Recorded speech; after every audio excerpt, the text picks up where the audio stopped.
और इसीलिए इंदौर में हो देख लीजिए, जो उसके ऊपर इंदौर का जो हमारा उम्मीदवार था उसके ऊपर होगा 15 साल पहले कोई केस होगा, लेकिन वो केस अभी सामने ला के रख दिए कि हम तुम्हारे को अटेस्ट कर ये कर रहे हैं, आप विड्रॉ हो जाओ, इस तरीके की धमकियां देकर। कांग्रेस से प्रभारी अनीश अहमद ने आज सुजानपुर विधानसभा क्षेत्र में ब्लॉक सुजानपुर के सभी बूथों के अध्यक्षों के साथ बैठक में भाग लिया।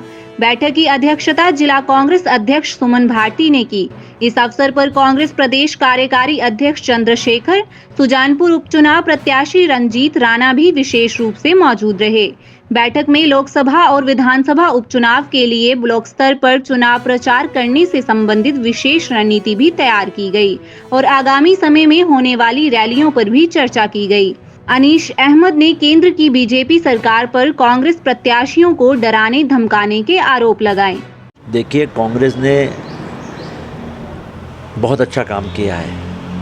कांग्रेस ने यहाँ पर खास करके हमीरपुर में यहाँ के चीफ मिनिस्टर साहब ने 10-12 साल पहले से मनमोहन सिंह और गुलाम नबी आज़ाद के समय से यहाँ पर हॉस्पिटल लाने का जो काम किया वो ऐतिहासिक काम हो गया। हमीरपुर में सबसे बड़ा काम, एक सुपर स्पेशलिटी हॉस्पिटल यहाँ पर आ रहा है, ऑलमोस्ट कंस्ट्रक्शन हो गया है, अब उसको सिर्फ शुरू करना है। और ये एक पूरा का पूरा क्रेडिट हमीरपुर के लोगों को और हमीरपुर के जो यहाँ के नेता है सुक्खू साहब, ठाकुर साहब, उन्होंने ये बहुत ऐतिहासिक काम किया है। लोग कहते हैं कि हमने लाया, लेकिन मैं गवाह हूँ, मैं मंत्री था, मुझे पता है कि ये चीफ मिनिस्टर ने ही इतना बड़ा हॉस्पिटल लाने का काम किया है। और दूसरी तरफ आप देखिए कि साइबेरियन बर्ड ने कुछ भी काम नहीं किया, हर बार आता है, कभी बैट बांट देता है, कभी हेलमेट बांट देता है। लोग खुद कह रहे हैं कि अभी हेलमेट और बैट हमें नहीं चाहिए, हमें रोज़गार चाहिए, क्योंकि आपने खुद कहा था कि हर साल हम 2 करोड़ लोगों को रोज़गार देंगे। दूसरा, हिमाचल में, खास करके इस हिमाचल के हमीरपुर में, मैं 2 दिन पहले एक ऐसे फौजी के घर में गया जो इंडिया की तरफ से एक सिपाही करके, एक सोल्जर करके चुनाव गया।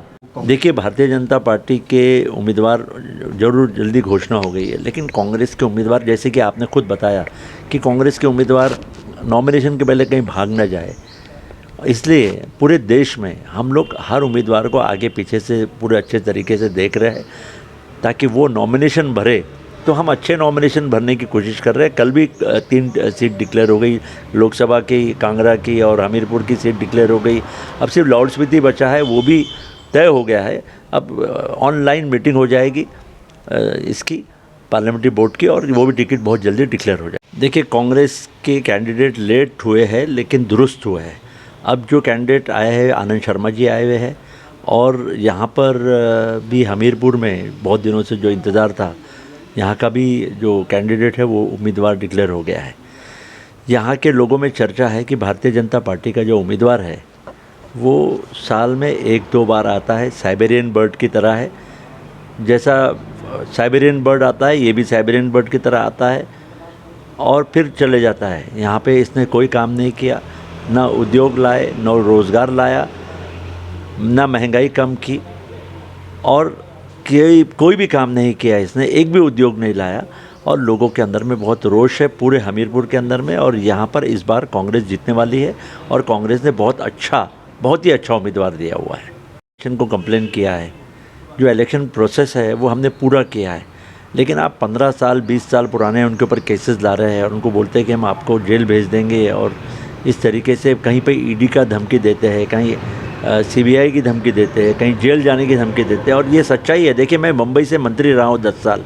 मुंबई के हमारे खुद के होम मिनिस्टर को पर्सपेक्टिव के इल्ज़ाम पर कि ये 100 करोड़ रुपए वसूली करता है, एक अनिल देशमुख नाम के मंत्री को 14 महीने अंदर कर दिया। नवाब मलिक को अंदर कर दिया, जिसने शाहरुख खान वाला जो निकला था वो, उसमें उन्होंने ये किया। तो अच्छे लोगों को अंदर कर, तो लोग एक दहशत के माहौल में है कि ये हम MP MLA बनेंगे नहीं बनेंगे, लेकिन ये पुराने केसेस निकाल के, लोग पॉलिटिकल केसेस निकाल के ये सीधा अंदर करने की बात कर रहे हैं, डराने की बात कर रहे हैं। तो लोग डर जाते हैं और लोग नॉमिनेशन भरने के लिए तैयार नहीं हैं।